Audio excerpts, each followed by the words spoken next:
शांति। ओम शांति।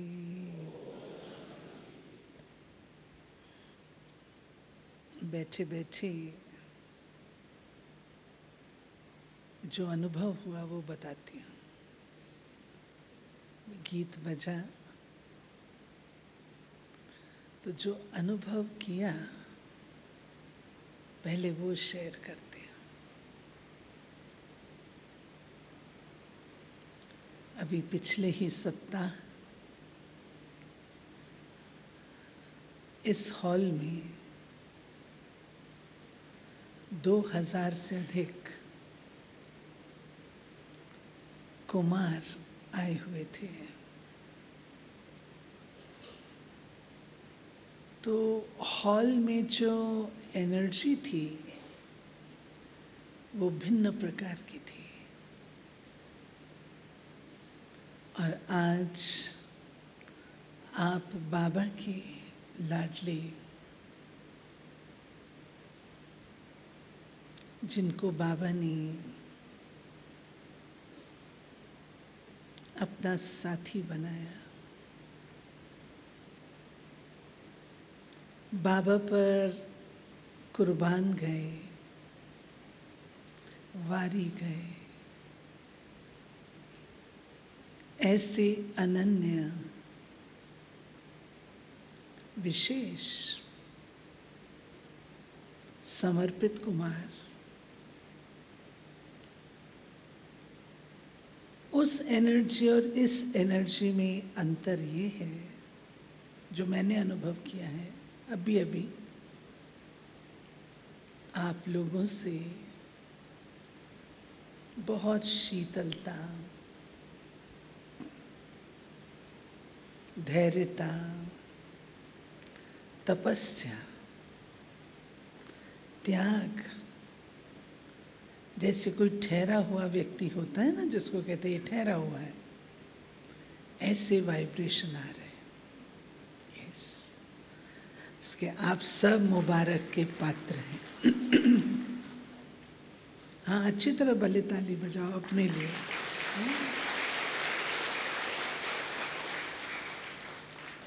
ये अभी का अनुभव है, अभी का। और क्यों ना हो, बाबा ने आपको अपना बनाया और आपने बाबा को अपना बनाया।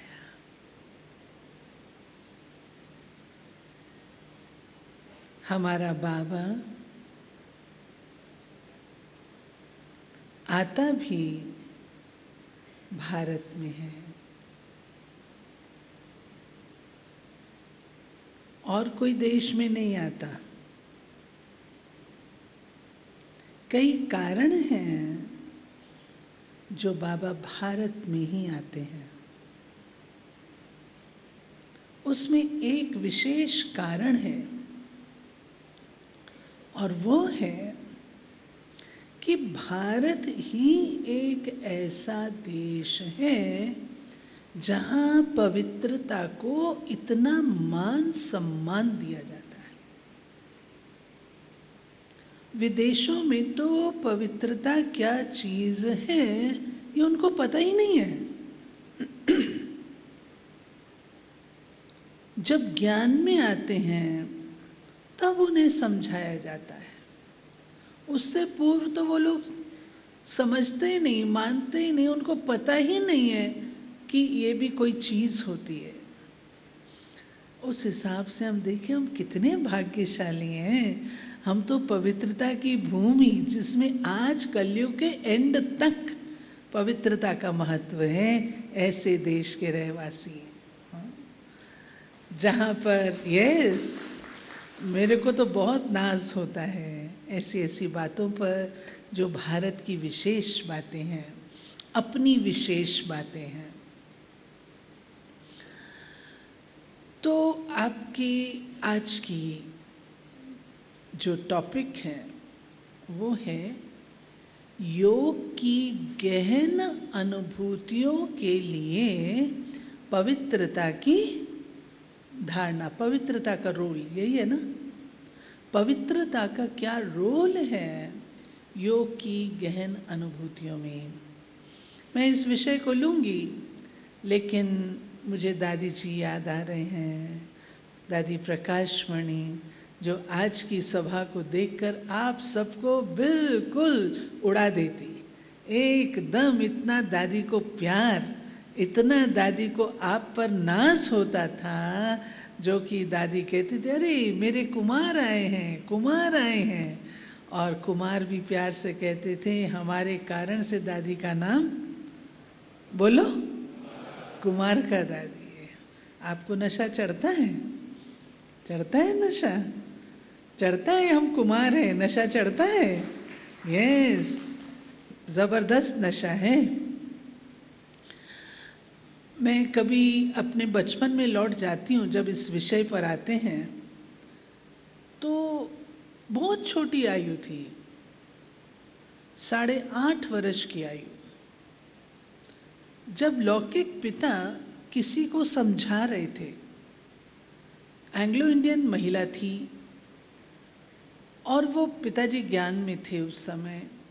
मैं वहाँ बैठी थी ड्राइंग रूम में, और उन दिनों में बड़े बड़े चित्र त्रिमूर्ति के झाड़ के ड्राइंग रूम्स में भाई बहनें लगाया करते थे। हमारे यहाँ भी लगे हुए थे, बड़े बड़े चित्र थे। तो पिताजी समझा उसको रहे थे, बैठी थी मैं वहाँ, और वो चीज मेरे माइंड में सेट हो गई। वो क्या थी? बोल रहे थे उनको, मेरे मतलब की बात मुझे याद है जो उस समय की है, सारी बातें तो याद नहीं है। बोले कि जिस समय कन्या होती है तो उसके पांव सब लोग पूजते हैं, और जब वो शादी कर लेती है तो उसको सबके पांव पड़ना पड़ता है। अब 8.5 वर्ष के बच्चे को तो पता नहीं शादी क्या चीज है, लेकिन उसी घड़ी मैंने मन में सेट कर लिया कि मैं कभी भी शादी नहीं करूंगी, मैंने किसी के पांव नहीं पड़ना। वो एक लाइफ का जैसे कि एक मिशन होता है, सेट हो गया। मैंने किसी के पांव नहीं पड़ना। अब इससे बहुत फायदे हुए। अपना स्वमान, सेल्फ रिस्पेक्ट, स्वयं में विश्वास, फेथ, कई बातें इससे प्राप्त हुई, जिसमें एक बात ये थी। दूसरा, उन्होंने कहा कि जब इस संसार में आए हो तो भेड़ चाल नहीं चलनी है। भेड़ चाल क्या होती है? जैसे सब लोग सामान्य रूप से करते हैं, आते हैं, नौकरी करते हैं, कमाते हैं, फैमिली सेटअप करते हैं, बाल बच्चों की पालना करते हैं और फिर चले जाते हैं, फिनिश्ड। ये भेड़ चाल है। तो कहा भेड़ चाल नहीं चलनी है, कुछ स्पेशल करना है। समझा उसको नहीं, लेकिन मेरे माइंड में सेट हो गया, मैंने पक्का कर लिया, मैंने भेड़ चाल नहीं चलनी। तो जब मैं इस सेंटेंस को सुनती हूं और वो मेरे ब्रेन में, कानों में गूंजते हैं, उस समय जो विचार आता है वो ये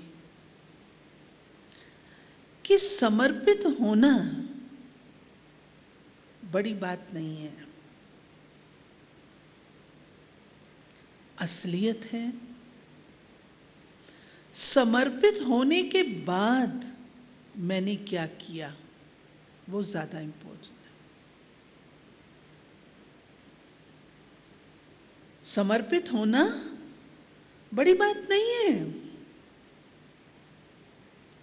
स्पेशली आज के समय में। अगर आज से मैं 50 साल पहले की बात कहूं, उस समय डिफिकल्ट था। लेकिन आज वो डिफिकल्टी नहीं है। लेकिन मेरा मीटर, क्योंकि मैं घर की बच्ची बन गई, वारिस हूं, किले के अंदर रहने वाली हूं, राजाई घराने की हूं, ये सब समर्पित के साथ जाता है।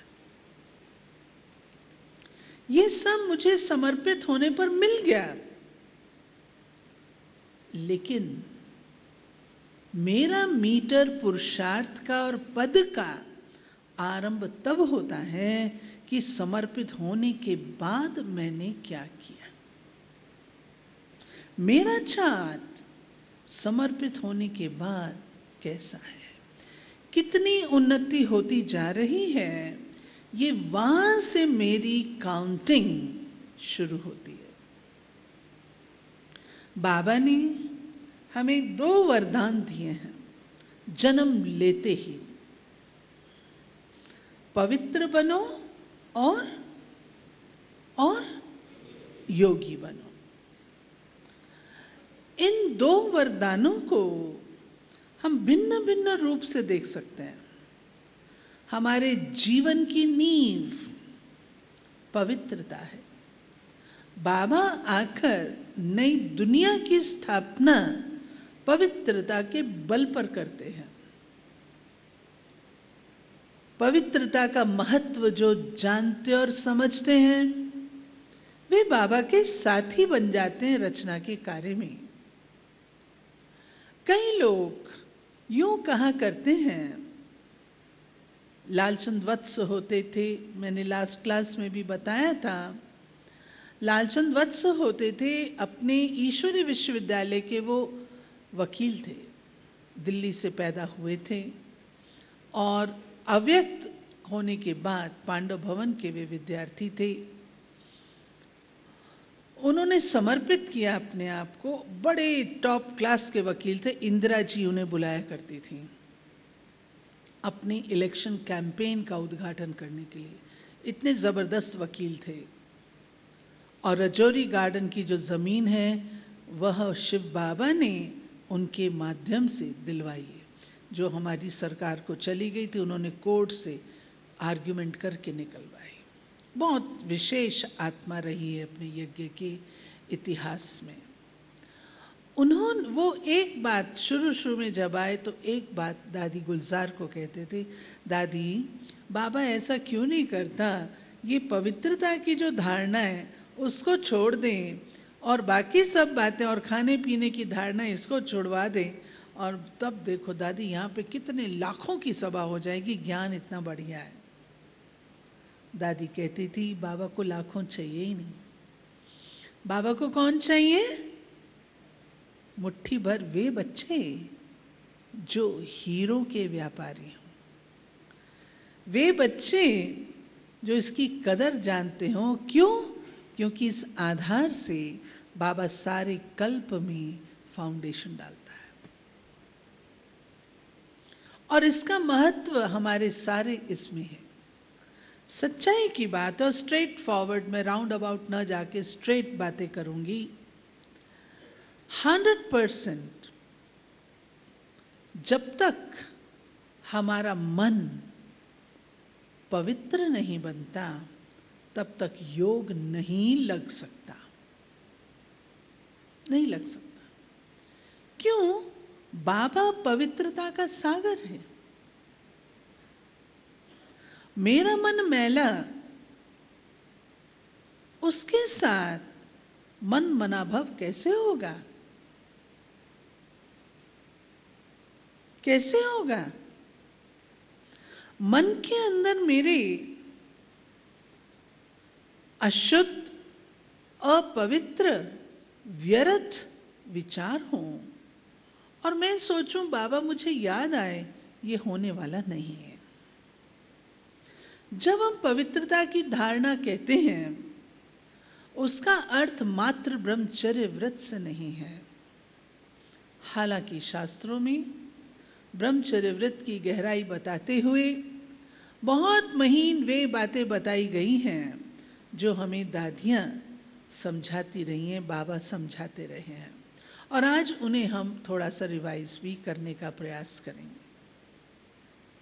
ब्रह्मचर्य व्रत का पालन आज संसार में बहुत लोग कर रहे हैं, वो कोई बड़ी बात नहीं है।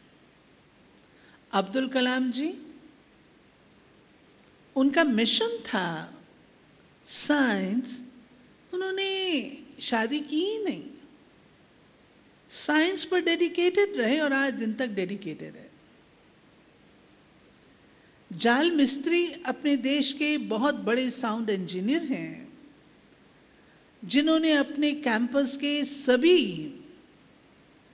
हॉल्स का साउंड का सिस्टम बनाया। कई स्थानों पर, दिल्ली, हैदराबाद, कई स्थानों पर। उनसे एक बार किसी ने प्रश्न किया कि आपने शादी नहीं की? उनका उत्तर क्या था? मुझे फुर्सत ही नहीं मिली। अपने कार्य, अपनी सेवा के प्रति इतने डेडिकेटेड और समर्पित थे, जो उनको वो एस्पेक्ट देखने का समय ही नहीं है।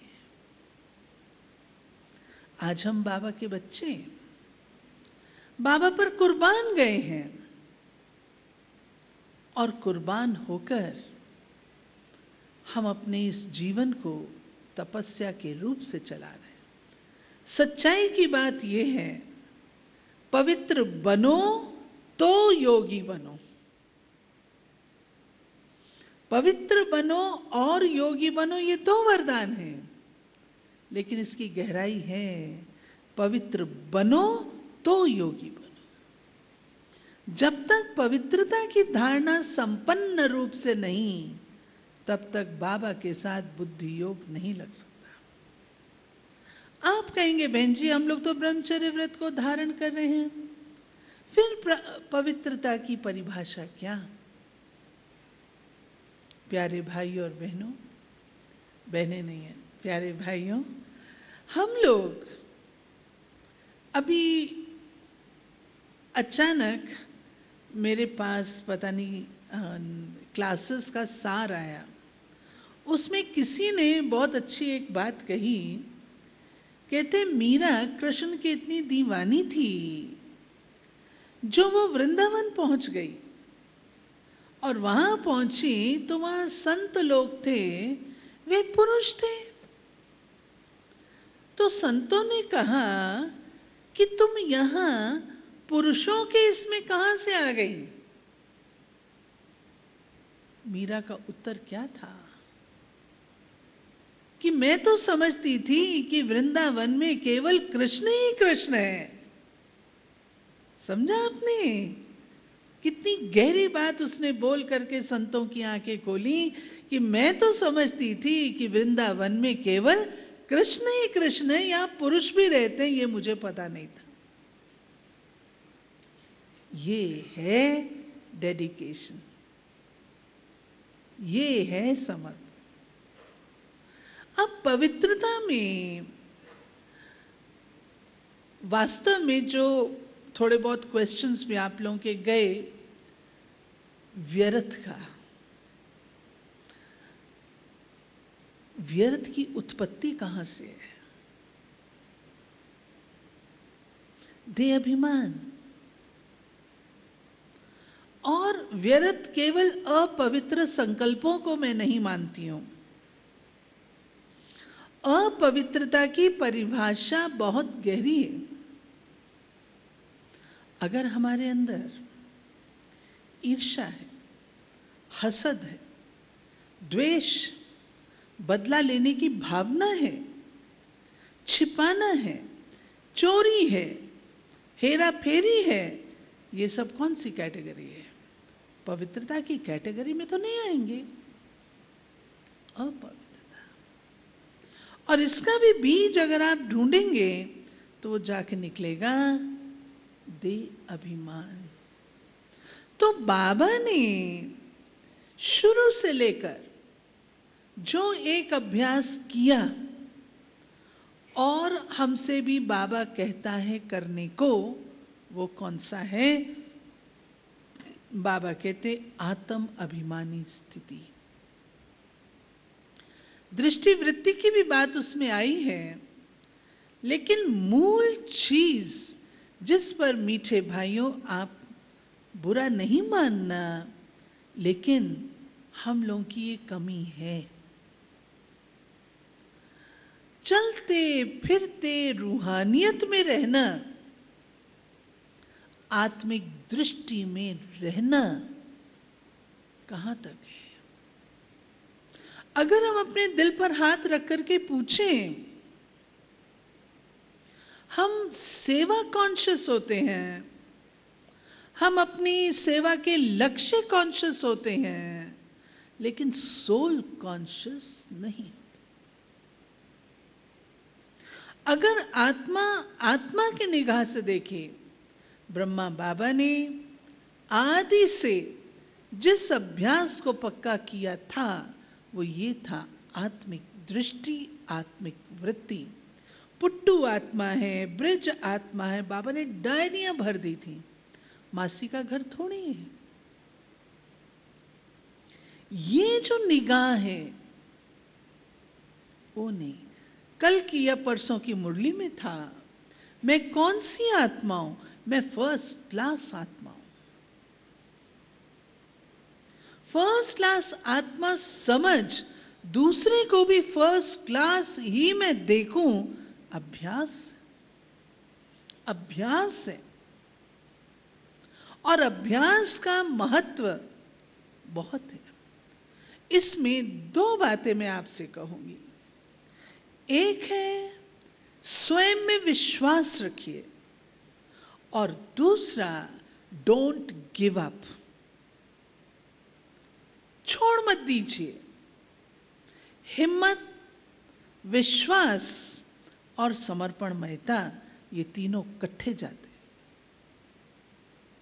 मेंढक की मैं कहानी सुनाया करती हूं कई बार। दो मेंढक थे जो दूध के डब्बे में गिर गए। जब महसाना से यहां पे आया शांतिवन में डब्बा और खोला, तो उसमें एक मेंढक तो मर गया था, और दूसरा मेंढक क्या कर रहा था? जंप लगा के बाहर आया। क्यों? एक मेंढक जो मर गया, उसने सोचा कि अरे इतना दूध का डब्बा और मैं इसमें गया, और उसने अपने आप को छोड़ दिया और वो खत्म हो गया। दूसरा मेंढक जो था, उसने कहा मैं नहीं मरूंगा, इसकी तरह मैं मेहनत करूंगा, हिम्मत रखूंगा। और उसने क्या किया? दूध के डब्बे में तैरता रहा, तैरता रहा, तैरता रहा। अल्टीमेटली वो जो दूध था वो मक्खन बन गया, और जब यहां डब्बा खुला, जंप लगा के बाहर आ गया। ऐसे ही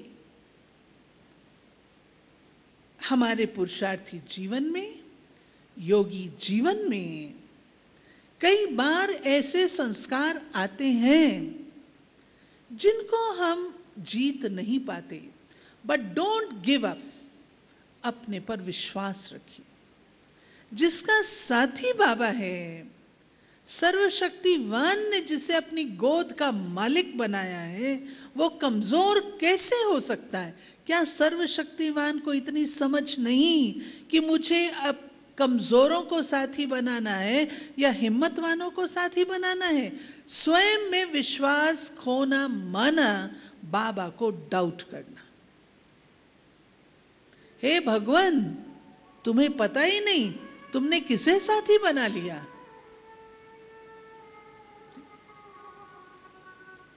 ठीक है, दो तीन बातें बताई, ख्याल में आई ना? अब हम सब बाबा के बच्चे संगठन में रहते हैं। हम सन्यासी नहीं हैं, और ना ही हम डरपोक हैं जो कि हम छोड़ छाड़ के चले जाएं, सन्यास ले लें। ना हम डरपोक हैं और ना ही हम सन्यासी हैं। हम परिवार में रहते हैं। परिवार में रहते हैं, बहनें भी होती हैं, भाई भी होते हैं। यहां आत्मिक दृष्टि का अभ्यास बहुत काम आता है।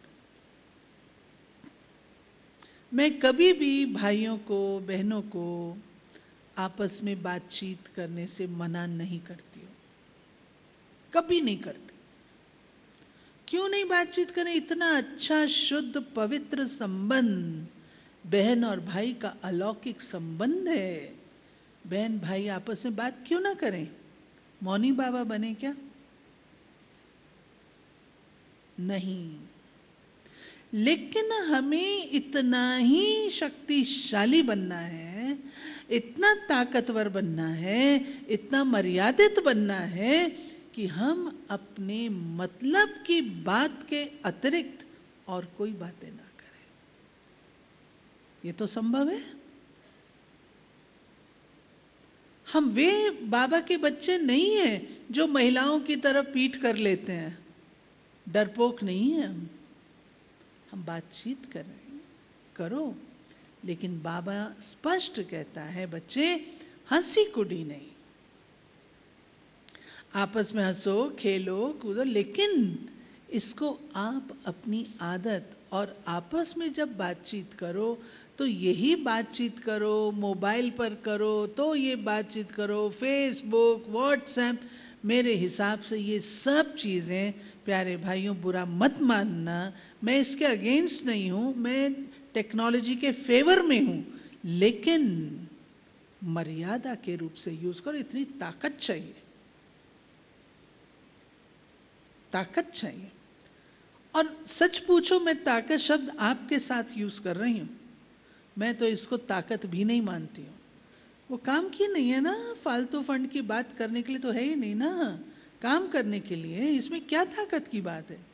यूजलेस है ना वो, काम के लिए है, अदरवाइज सब बातों के लिए वो यूजलेस है। इसमें ताकत की क्या बात है? मैं तो ताकत शब्द भी यूज नहीं करना चाहती। लेकिन अगर किसी के मन में ख्यालात आता है, मैं देखूं और क्या है और क्या है, तो आपके अंदर इतनी ताकत चाहिए जो आप अपने आप को नियंत्रित कर सके। अब आप मुझे समझाओ, आप फेसबुक पे लगे रहोगे, आप व्हाट्सएप पे रहोगे, आप मोबाइल पर रहोगे, आपका योग लगेगा? बताओ मेरे को, हाँ जी या ना जी? नहीं लगेगा ना। तो जिस गली में जाना नहीं, उसका पता क्या पूछना? क्या पूछना? फिर कभी कभी कोई कहते हैं, बहन भाई इकट्ठे रहते हैं, बहन जी संकल्प चलता है, हम अपनी दृष्टि वृत्ति को कैसे पावरफुल बनाएं। एक ही साधन है, 4-5 बातें अगर आप पक्की करेंगे ना, इन चीजों में मुश्किलात नहीं आएगी। नंबर 1, अमृत वेला। एक ही समय है जब आप अपने अंदर शक्ति भर सकते हो। आप अलबेले हो के जो मर्जी करो, मैं स्पष्ट बता रही हूं। अगर अमृत वेला आपका कमजोर है, आपके अंदर संस्कारों की कमजोरी बनी रहेगी।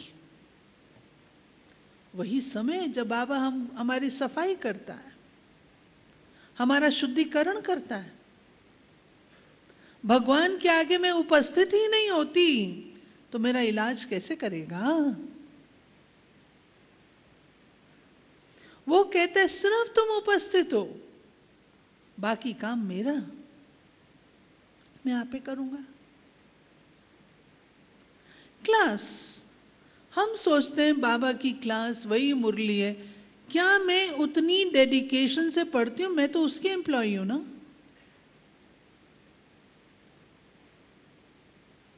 किसकी सर्विस पर हूं? गॉडली सर्विस पर हूं ना। आज गॉड ने क्या कहा वो मैंने सुना ही ना। आज उसने इंस्ट्रक्शन क्या दिए, ताकत कहां से आएगी? प्यारे भाइयों, अवहेलना करना ये आपकी प्रगति के लिए घातक है। अवहेलना समझते हैं ना? अवहेलना समझते हैं? सुनी अनसुनी, गफलत, केयर फ्री, अगर एक दिन नहीं किया तो क्या हो जाएगा? कुछ नहीं होगा। आप में इतनी ही शक्ति आएगी कि आपने आज एक पाप हजम किया ना, कल को 10 पाप हजम करने की शक्ति आएगी। इतना ही होगा। इसलिए कहा जाता है पहली गलती ही नहीं करनी चाहिए। इसलिए कहा जाता है वहां हमको सावधान रहना। भाई बहन आपस में बात करते हैं, कोई गलत बात नहीं, लेकिन भाइयों को एक बात से सावधान रहना है। जिस कारण आपको प्रॉब्लम का सामना करना पड़ता है वो आपका नेचुरल संस्कार है। क्या? रहम भाव। और ज्यादातर भाई इसी कारण से गड़बड़ में आते हैं। तब हमारे लिए याद करो, बाबा ने हमारे सिस्टम इतने ब्यूटीफुल, इतने स्ट्रांग बनाए हैं कि हमें कोई भी कठिनाई नहीं आ सकती। मार्ग सहज है। लेकिन जब कभी हम उसको लांघते हैं वहां परेशान होते हैं। बाबा ने कभी नहीं कहा कि तुम रहम करो। और रहम भाइयों पे नहीं आता, बहनों पे ज्यादा आता है। और वो भी बड़ी बहन पर नहीं आता, छोटियों पर आता है। छोटी बहन, देखा दीदी ने इसको डांट दिया, देखा दीदी ने इस बेचारे ने क्या, तो उसकी आंख में जरा सा आंसू होगा और भाई की आंख में पहले आंसू आएगा। नहीं, आपको इसमें रहम दिल नहीं बनना है। आपको ये पक्का होना चाहिए। बड़े बहन से पूछो ना, कोई अपनी बात बताता है क्या? वास्तव में तो हमको पूछने की भी जरूरत नहीं है। बाबा ने हमें एक नियम दिया है, कभी भी प्रशासन में इंटरफियर नहीं करो। दिया है ना नियम? विद्यार्थियों को भी दिया है। जब हम इंटरफियर करते हैं ना, तब हमारी मुसीबत चालू होती है। बहन, कोई तकलीफ हो ना, बस मेरे को मिस्ड कॉल दे देना।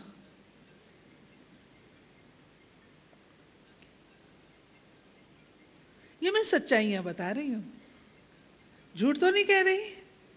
झूठ कह रही तो बता दो, सच्चाई बता रही हूं। बस मिस्ड कॉल दे। आप क्या करोगे?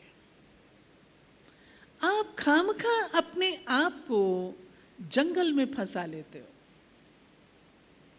जिससे निकलना फिर आपके लिए मुश्किल हो जाता है। क्योंकि आप भाई हो। भाई हो तो आप लोग दृढ़ संकल्पी भी होते हो। फिर आपको कठिनाई आती, फिर ज्यादा बड़े द्वंद्व होते हैं। शुरुआत ही ना हो ना। बहनों के साथ खाना पीना, मजाक करना नहीं, डिस्टेंस रखो। हम कन्याओं को सिखाते हैं ना कि भाइयों से डिस्टेंस रखो। बचपन में हम लोगों को सिखाते थे ना, सुनते थे। सिखाना क्या, हम लोग सुन सुन के सीखे हैं सब कुछ। इतनी डिस्टेंस रखो, इतना डिस्टेंस रखो, माना इतने घुल मिल नहीं जाओ आपस में। भाई भाई है, बहन बहन है, बहुत पवित्र रिश्ता है, उसकी अहमियत रखो, पवित्र रिश्ते की। जितना हम लोग इन बातों पर पॉजिटिव रूप से देखते हैं ना, ये नहीं कहो कि हमें मना क्यों किया जाता है। नहीं, मना कुछ नहीं होता, आपकी अपनी अहमियत के लिए होता है। आप सनत कुमार पूजनीय हो। अगर 7 कन्याएं होती हैं, उसमें एक लैंकड़ा होता है, आपकी इतनी विशेषता है। 100 कन्याओं से उत्तम एक 100 ब्राह्मणों से उत्तम एक कन्या, तो 100 कन्याओं से उत्तम 700 कन्याओं से उत्तम एक कुमार। इतनी विशेषता है आपकी। तो अपने उस स्वमान को, उस रिगार्ड को, उस सेल्फ रिस्पेक्ट को मेंटेन करो। ये वह वरदान है जो भगवान ने हम गिने चुने बच्चों को दिया है। दुनिया में देखो आग लगी पड़ी है। फिर बुरा नहीं मानना भाइयों। फिर हम वेबसाइट पे जाते हैं, फिर हम इंटरनेट पे जाते हैं। अब दुनिया भर की वहां चीजें होती हैं। तो बोलना और देखना, और मुझे कोई सुनाता है तो मैं अपने कान बंद कर लेती हूं। हमारा धंधा ही नहीं, हमारा संसार ही नहीं है ना। जब हम ब्राह्मण बने हमारे 4 नियम थे: ब्रह्मचर्य, शुद्धन, सत्संग, दैवी गुण। अब हम समर्पित ब्रह्मा कुमार हैं। अब हमारे नियम दूसरे होने चाहिए ना, या वही नर्सरी क्लास वाले नियम चलेंगे? अब आप रिसर्च स्कॉलर्स हैं, बड़ी पढ़ाई में हैं, तो बड़ी पढ़ाई वाले बच्चों के तो नियम भी तो बड़े होते हैं ना। तो अपने साथ हमको वायदा करना होता है। कौन किसको देखता है? आप हमें कुछ कह दोगे, हम आपको क्वेश्चन करेंगे क्या? ठीक है भाई, जो आप कह रहे हो राइट है, लेकिन अपने आप से वायदा करना होता है। मुरली मंथन चलता है, उसमें अभी कल मैं एक मुरली पढ़ के आई हूं, जिसमें बाबा ने, और वो आज की क्लास से अप्रोप्रिएट है, बाबा ने, आप लोगों ने तो, मैं समझती हूं, जो बात मैं पहले कह देती हूं तो अच्छा है, कि आप में से कितने हैं, सबको निश्चय है कि शिव बाबा पढ़ाता है, आपका टीचर है? जिनको निश्चय है कि शिव बाबा हमारा टीचर है, हाथ खड़े करो। सुप्रीम शिक्षक, सुप्रीम टीचर मेरा शिक्षक है। पक्का 100% सबके हाथ ऊपर है। अब अगला सवाल,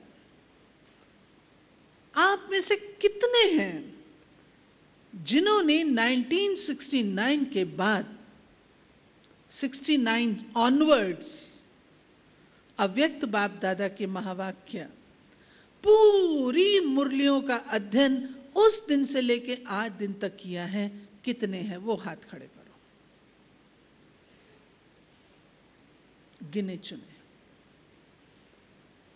यहां मैं आपको बताना चाहती हूं, आजकल बाबा बहुत प्यार की मुरलियां चलाता है, वाह बच्चे वाह, आदि आदि। प्यारे भाइयों, आप समर्पित कुमारों को 69 से लेकर के आज दिन तक की सब मुरलियों का अध्ययन करना अनिवार्य है। आपकी आंखें और कान खुल जाएंगे। इतना तो मुझे पता हो कि मेरा टीचर क्या मुझे पढ़ाता है। बाबा मुझे रॉयल फैमिली का बना रहा है, हम प्रजा वाले नहीं हैं। प्रजा में वो आते हैं जो किसी से प्रभावित होते हैं। 69 में जब हमने मुरली ट्रेनिंग की थी, पहली कॉलेज की कुमारियों की ट्रेनिंग, उसमें दादी जानकी ने चलते चलते मुझे एक बात कही थी कि याद रखना, सदा किसी के इन्फ्लुएंस में, प्रभाव में नहीं आना। ना किसी के प्रभाव में आना और ना किसी को प्रभावित करना। ये 2 चीजें सीखी थी। क्यों? आपको सिंपल सी बात बताती हूं। दादियां तो धारणा की बातें बताती हैं ना, सारी नियम, धारणा, ये करना, ये करना, ये करना, ये नहीं करना। आप आजकल तो कुछ भी नहीं है। हमारे टाइम पर तो बहुत सख्त नियम थे, बहुत सख्त धारणाएं थी। आजकल तो कुछ भी नहीं है। जगदीश भाई आए हमारी क्लास में, हम कॉलेज की कन्याएं थी, सब कॉलेज गोइंग कुमारियां। जगदीश भाई की क्लास बड़ी इंटेलेक्चुअल थी, हम सबको अच्छी लगी। हम लोगों ने दादी को कहा, रिक्वेस्ट की, जगदीश भाई का क्लास रोज होना चाहिए। बस दादियों ने सोचा ये लोग तो प्रभाव में आ गई। दादियां कहती हैं कि तुम लोग प्रभाव में आ गई। हमने कहा किस बात का प्रभाव? क्लास तो अच्छी कराई ना उन्होंने, इतनी बढ़िया क्लास कराई जगदीश भाई ने, सब बात लॉजिकल रीजनिंग, सब बात स्पष्ट हो गई दादी। दादियां हम लोग के मुंह की तरफ देखें कि सारी कुमारियां तो प्रभाव में आ गई। हमने कहा दादी हम जगदीश जी के प्रभाव में नहीं आए, वो जो क्लास कराया उसके प्रभाव में आए। तो तब से हम लोगों को ये सिखाया, न प्रभाव में आना है, न प्रभावित करना है। कोई गलत थोड़ी था जगदीश भाई ने क्लास कराया, सारी दुनिया उनके क्लास को अप्रिशिएट करती है। हमने किया तो क्या गलत किया? दादियों ने कहा आज तुम एक बात के प्रभाव में आओगे, कल को उसके प्रभाव में भी आ जाओगे। ये बड़ा अच्छा योग कराती है, ये बड़ा अच्छा समझाती। बहन जी इसको ही मेरे साथ भेजो। आप फंस गए आप, ये इसका ही नाम क्यों लेता है और किसका नाम क्यों नहीं लेता? आप सब अनुभवी बैठे हो। नहीं, अपने आप को सुरक्षित रखो, कभी किसी के प्रभाव में मत आना। आप प्रभाव में आएंगे, इसकी गहराई है, तो आप उसकी प्रजा में जाएंगे। प्रजा बनना मंजूर है या राजा बनना मंजूर? जिसको राजा बनना है वो अपनी पर्सनालिटी डेवलप करता है,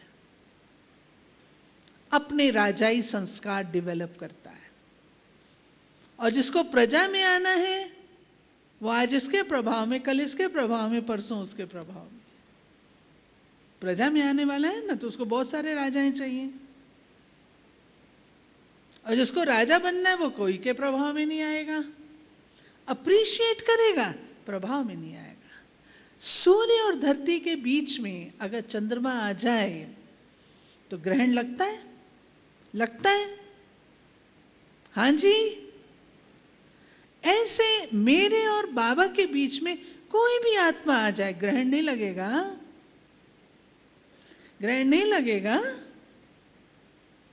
वो ग्रहण मैं कैसे छुटाऊंगी?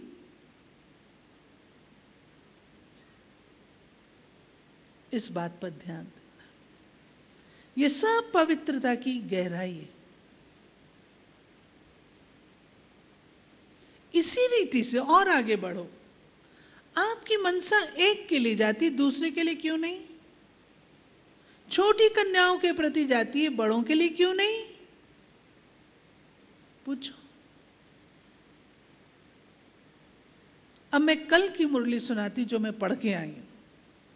मुझे टॉपिक तो आज सवेरे क्लास में अनाउंस हुआ तो पता लगा, लेकिन कितना अप्रोप्रिएट है। बाबा ने उसमें ड्रेसेस और श्रृंगार बताए। बच्चे तुम मिट्टी की मैली ड्रेस क्यों पहनते हो? फिर बाबा ने कहा आज मैंने ड्रेस का कंपटीशन देखा, अमृत वेले। ड्रेस कैसी थी? बाबा ने तो पॉजिटिव वर्णन बहुत अच्छा किया है, आप सुनेंगे 2 सप्ताह बाद। बहुत ब्यूटीफुल मुरली है। ये 3 मुरलियां जो आने वाली हैं, जो अभी तक मैंने पढ़ी हैं, 19th की, 26th की, 2 अगस्त की, अव्यक्त, शानदार मुरलियां हैं। उसके बाद की और अच्छी होगी, वो पढ़ी नहीं मैंने। लेकिन 2nd की जो मुरली है ड्रेस वाली, बाबा ने कहा जैसी ड्रेस वैसा श्रृंगार। पवित्रता की अगर ड्रेस है, हेलो है, तो उसके साथ साथ पवित्रता के कंगन, पवित्रता के कुंडल, पवित्रता की चिंदी, पवित्रता की माला, पवित्रता के घुंघरू, सब बाबा ने बताया। बाबा ने बोला बच्चे बेबी मत बनो, वानपरस्ती बनो। वानपरस्ती अगर बेबी जैसा काम करता है तो उसको क्या कहेंगे? बाबा ने कहा सौदा कौन सा है? मियां बीबी का सौदा है, मियां बेबी का सौदा नहीं है, मियां बीबी का सौदा है। हम सब बाबा की बीवियां हैं ना, बाबा की बीवियां बैठी हैं ना, वो मुझे अपने साथ लेकर के जाए तो मुझे उसकी जैसी अपनी थिंकिंग बनानी पड़ेगी ना। बाबा ने कहा मैं ड्रेस कौन सी देखता हूं, कभी कभी ड्रेस देखता हूं बच्चों ने दाग वाली ड्रेस पहनी, अच्छी अच्छी ड्रेस भी बताई, फिर कहा कुछ बच्चे दाग वाली ड्रेस पहनते हैं। कौन से दाग लगे हुए हैं? औरों के अवगुण ग्रहण करते हैं, औरों के अवगुण देखते हैं। अवगुण देखने से मेरे अंदर पवित्रता के अंकुर आएंगे? कदापि नहीं। बाबा ने कहा बड़े बड़े दाग लगे हुए हैं।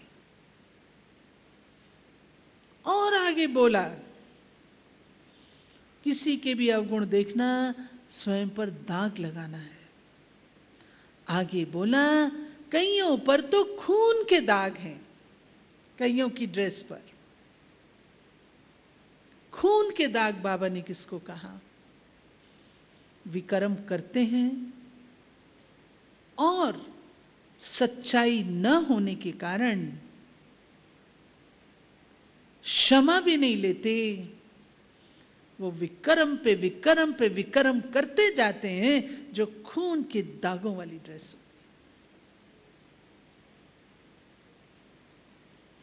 इसलिए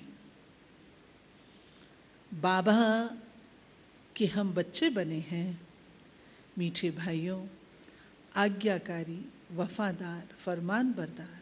हमारा साजन वो है।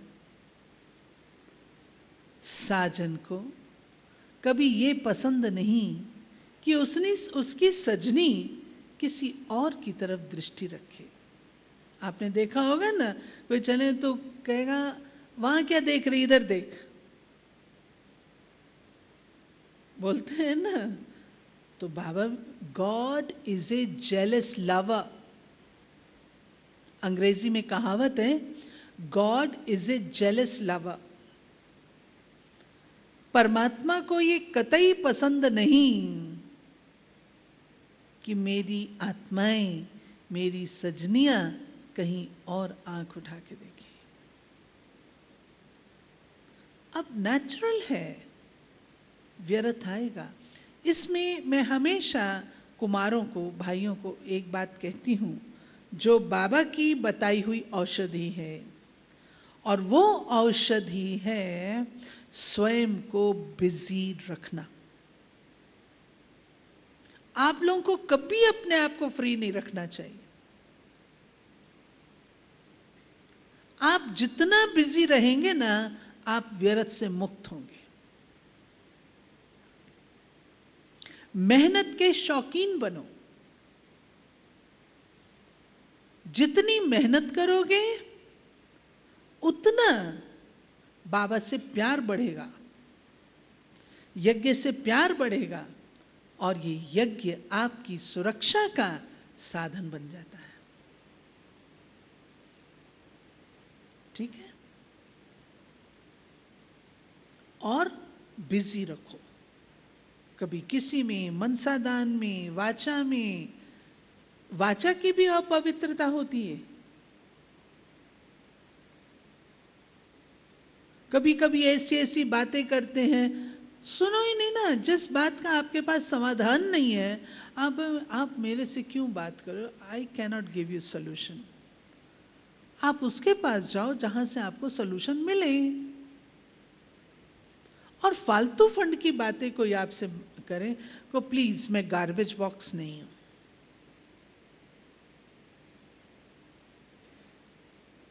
शुरू शुरू में पांडव भवन में रहती थी मैं दादी के साथ, गुलजार दा के साथ। मेरा भाग्य रहा है जो दादी के साथ रहती रही हूं, दादी के साथ एक ही कमरे में रहती थी। मेरा भाग्य है। दादी को एक दिन मैंने कहा, दादी सब मेरे से ही आके बात करते हैं, सब लोग आएंगे मेरे से बात करेंगे, और हम समझते हैं उस समय कि हम अच्छे हैं, हम अच्छे, मेरी सबके साथ बनती है तो सब मेरे से ही आके बात करते हैं। दादी पता है क्या बोले? दादी गुलजार मीठी भी बहुत है तो स्ट्रिक्ट भी बहुत है। दादी बोले तुमने अपना गार्बेज बॉक्स खोल के रखा है ना, तब सब लोग आके उसमें गार्बेज डालते हैं। तुम्हारे पास ही क्यों आते हैं? कचरा डाल रहे हैं ना, तुम दुनिया भर की बातें उसमें डाल रही हो ना, और तुम समझ रही हो कि बहुत अच्छी बात हो रही है। ये कोई मित्रता नहीं है। आंखें खुल गई, मैं क्यों अपना गार्बेज बॉक्स खोल के रखूं? मुझे सुनना नहीं है। हाँ, मेरे मतलब की बात है, मैं 10 बार सुनूंगी, जो मेरे मतलब की नहीं सुनूंगी। आपको अपने आप स्ट्रिक्ट बनना पड़ेगा। अपने आप को ऐसे ही नहीं चलाओ ढीले ढाले, इधर झुलाया तो इधर झूल गए, इधर झुलाया तो इधर झूल गए। स्थिर रहो स्तंभ की तरह। आप सब बाबा के यज्ञ के पिल्लर्स हो, झूलती मीनार नहीं हो, पिल्लर्स हो। तो पिल्लर्स को स्ट्रांग होना है, कच्चा नहीं बनना है। जितना आप स्ट्रांग होंगे ना, इंस्टीट्यूशन स्ट्रांग रहेगा। आपके ऊपर इंस्टीट्यूशन डिपेंड करता है। हमारे बड़े, उन्होंने आज दिन तक संभाला है और अच्छा संभाला है। आज वो कहते हैं हम लाए हैं तूफान से किश्ती निकाल के, हा? इस यज्ञ को रखना मीठे भाइयों संभाल के। हो सकता है, हो सकता है। हाँ जी, ठंडी ठंडी हाँ जी बोलते हो, अच्छी तरह से हुशनाकी से बोलो। हाँ जी, पीछे वाले सब। हाँ प्यारे भाइयों, ये किश्ती आपके हाथ में है। ऊपर वाला तो है, लेकिन आपके हाथ। ठीक है, ठीक है। आपके क्वेश्चन आंसर हुए? कुछ हुए?